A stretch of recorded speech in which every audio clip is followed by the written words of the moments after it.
Hi, this is the Philosophical Angle, and I'm your host, Chris Angle. Along with me are Remy Canario, a political analyst of New York, and Rick Samuelson, a venture capitalist on the West Coast. Good to see you guys. Good to see you. Hey, Chris. The Philosophical Angle program analyzes the nature and concepts of being used in current media. And this week, we're going to, the concept is jobs. And the application is going to be the discussion of jobs, particularly in the Republican debates. And within the Republican debate, Donald Trump uses the word jobs, the concept jobs, quite often. He wants to bring and create many jobs when he's president in 2000, when he becomes president in January of 2017. So let's discuss this and see where it leads. First, I'm going to call up a little chart here about the nature of jobs so we understand the concept.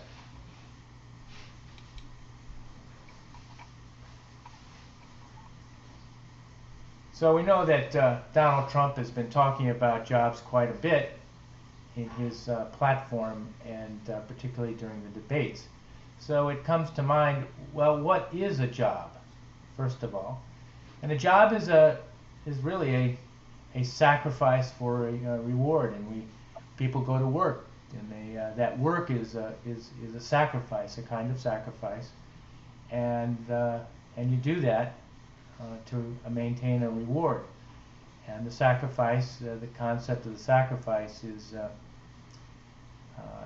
consists of the risk of your sacrifice, your information and knowledge, and the material that you use, in the time and effort that you use to get any reward, whether it's a job or whether it's at home, cooking dinner or whatever. So there are two functions for a job. One, we go to work to fulfill our immediate needs, and we also go to work to fulfill our future needs. That is, we get enough money to be able to, in our sacrifice, and we get enough money, which is our reward, to obtain enough food and pay our bills, and those are our immediate needs. But we also usually want to have something left over so that we can save in case of future needs, such as retirement or raising a family, or if you're in the future, if you're thinking about it. And so the immediate needs is basically your consumption on a daily basis, and your future needs are really are your savings from the profit from your reward that you've sacrificed, you've made a sacrifice for. And you take that profit and you put it in your bank, or you put it in your brokerage account, or wherever, or stuff it in the mattress, who knows. And that's your investment. And we take that investment and we we put it into another sacrifice for the future. It's a new risk, time and effort, material and situation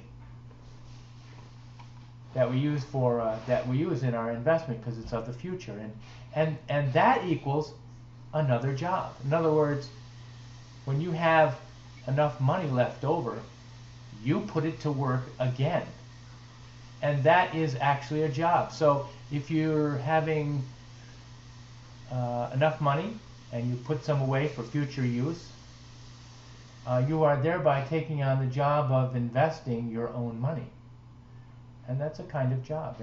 And companies do the same thing. And so what I'm doing here is I'm equating a job is equaling to profit.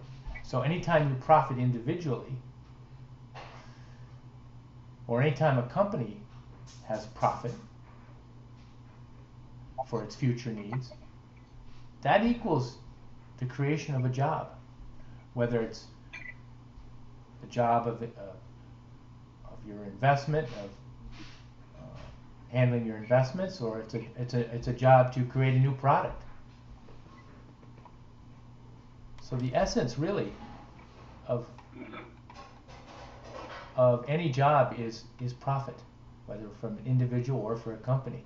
It's a leftover reward from the immediate needs of a sacrifice for future purposes. And as we just pointed out, this is an investment. And an investment is used by both individuals and companies. And so now we got to ask, well, what is a company? Is there any difference between a company and an individual? An individual being a life entity, and a company is a legal entity as opposed to a life entity.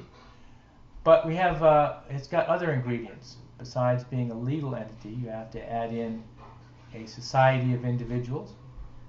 That can be just one or more of individuals. So it consists of cooperation plus individuals,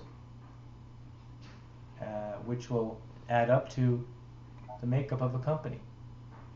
And so how does a company create profit? Again, it does it by making a sacrifice for reward for whatever product or service it's creating, which is its sacrifice, and it sells that product to obtain to pay to consumers for cash or other companies. And when and how they improve is through efficiencies in their sacrifice. In other words, they'll try and shorten the time to make their product, or shorten the effort, increase their knowledge about the product, reduce the risk in making the product. And they do this in order to obtain a greater reward by reducing their sacrifice, which is an efficiency. And mostly that's driven by knowledge.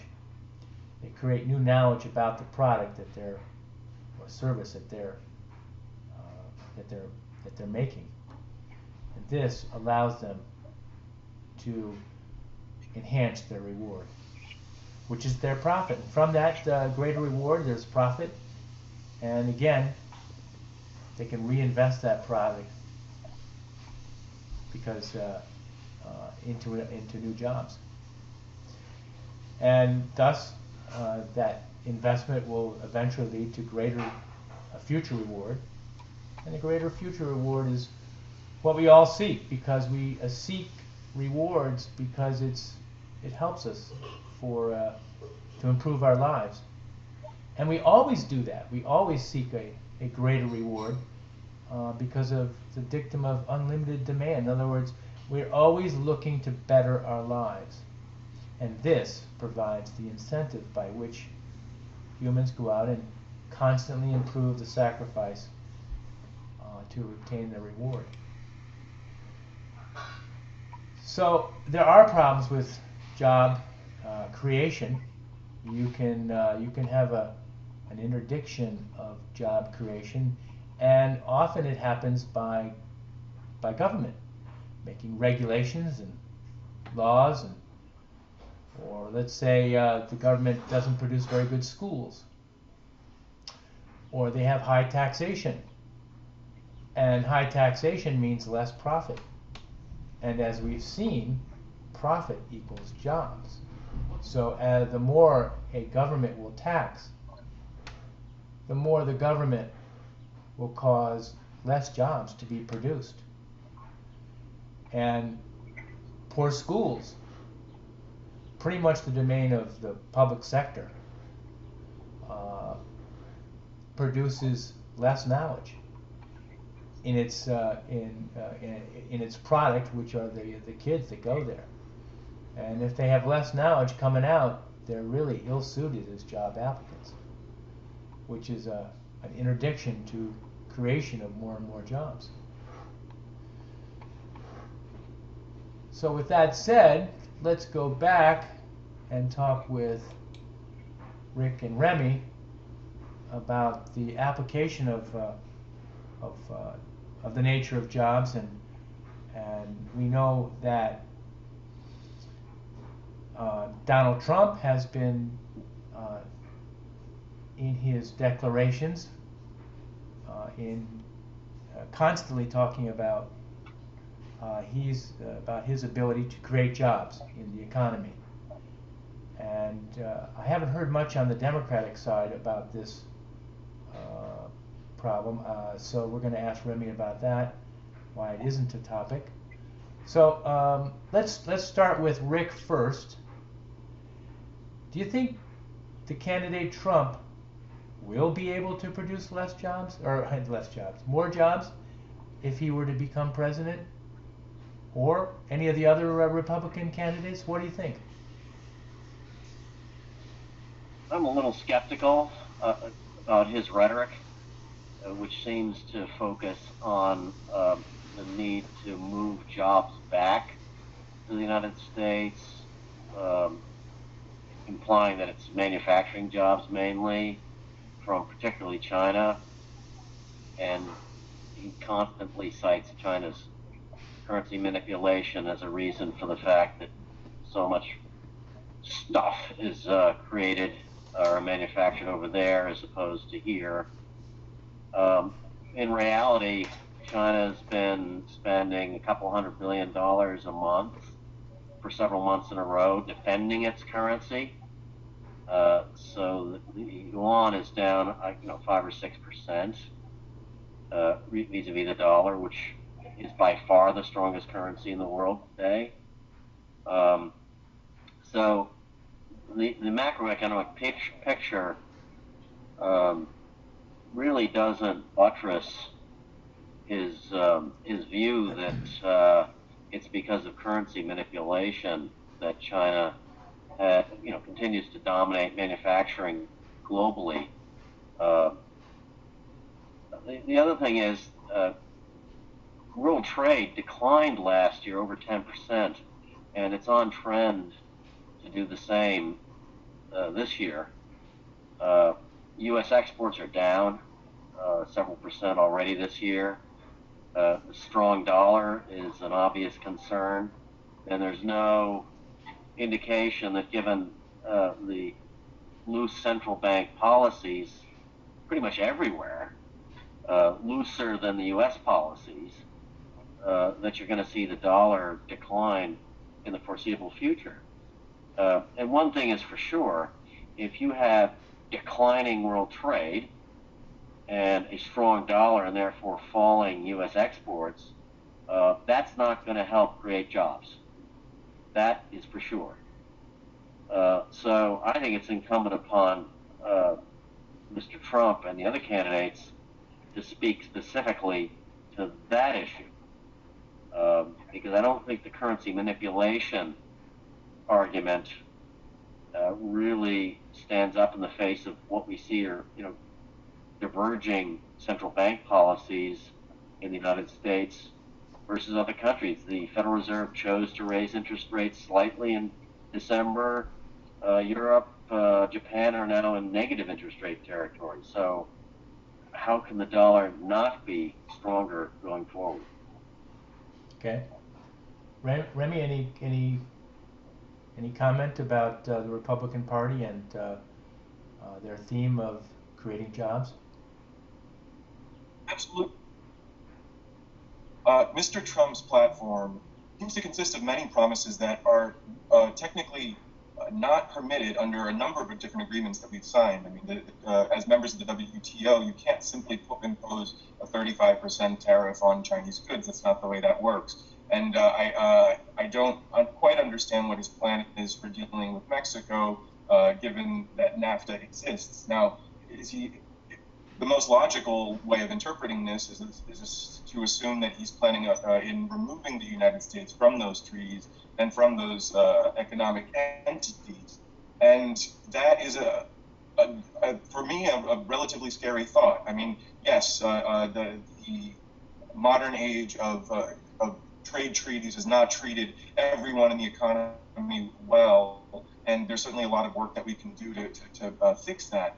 But the flip side of what I said last time when we were talking about these jobs is that while not everyone has benefited, the pie has grown bigger. So I believe that Mr. Trump has found a talking point that resonates with many people. I honestly question whether he intends to follow through on any of these things,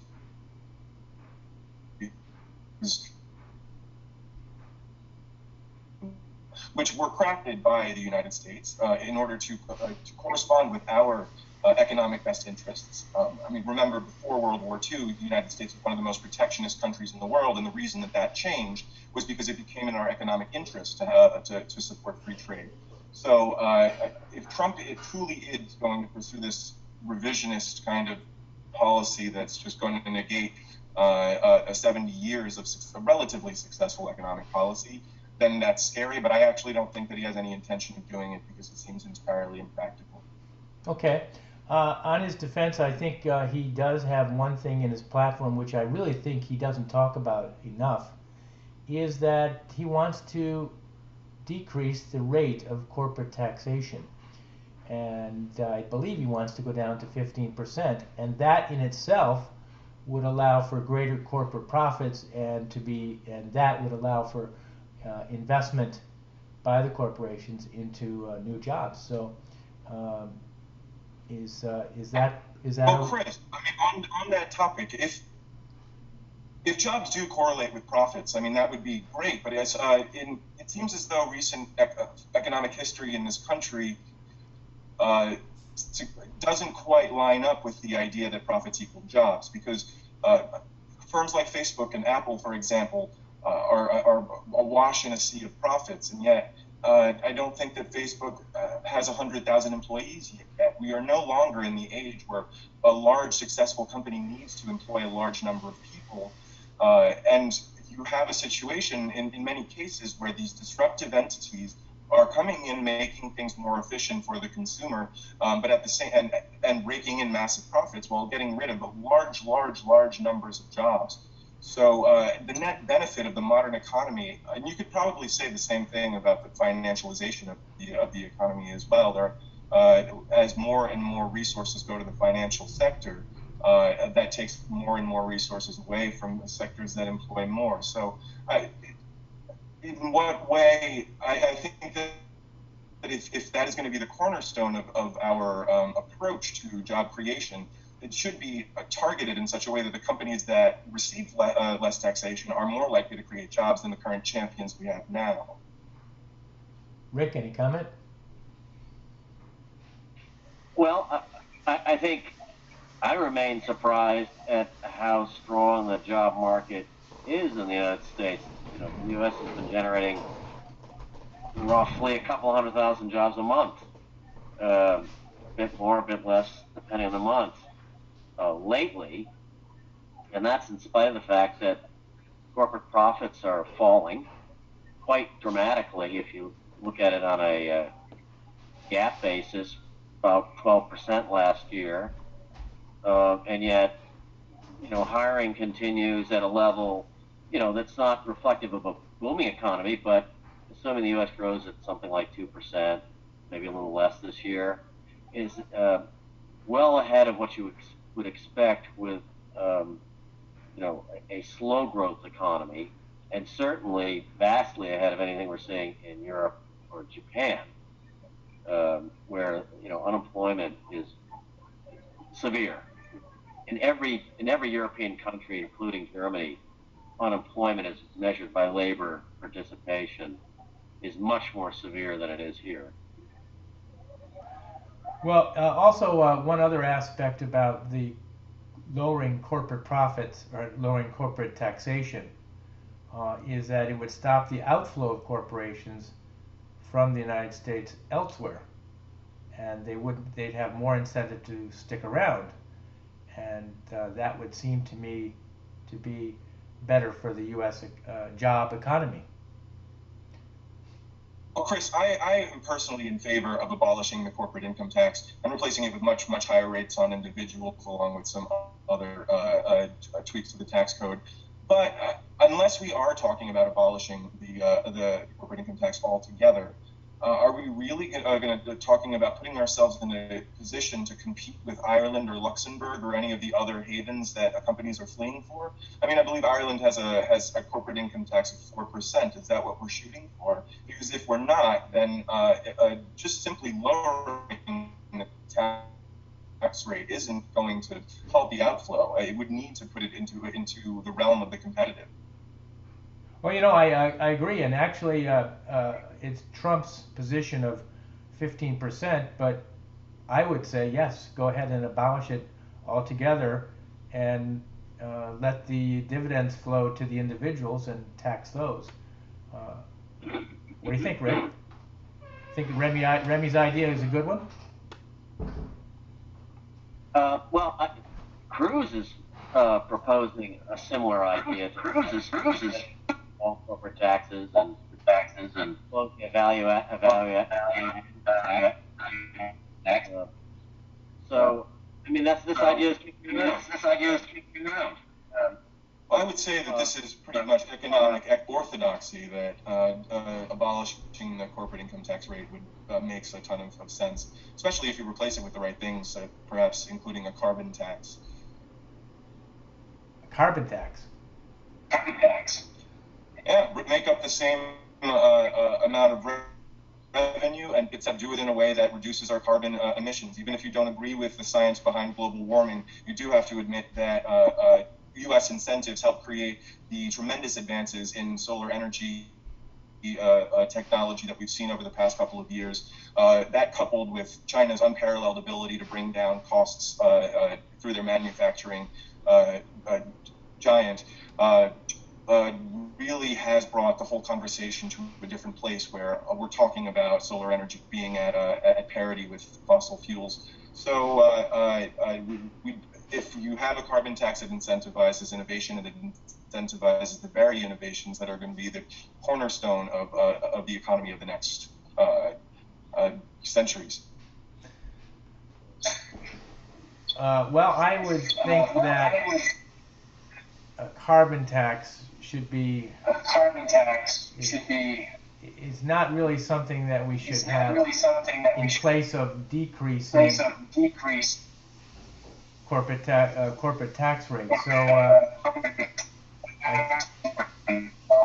if you want to incentivize the creation of a green energy industry, I think there are more efficient ways to do that without having to impair the... That's the cornerstone of our economics. You increase the price of something, and companies will find innovative ways to get around paying that extra cost. In this case, that would mean emitting less carbon. Yeah, but you could also give it some helpful research incentives in the tax code to give it to enlarge the incentive to find such efficiencies in producing green energy. What do you think, Rick?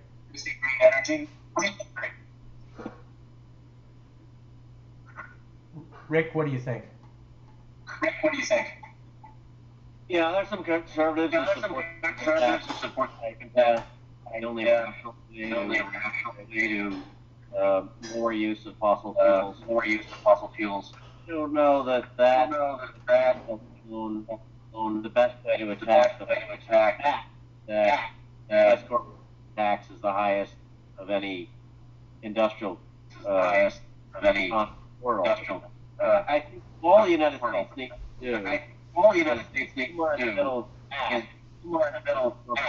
taxes and in a level playing field. Implement one of the highest, and that's not where you're competing with other economies around the world. Okay, guys. I'm going to have to stop it here. We've got an echo developing, and so I don't know where it's coming from. But we're just about hit our limit on time, and so we're going to thank you and see you next week. You next Okay. week. Thank you. Okay. Have a good Thank week. you. Thank you.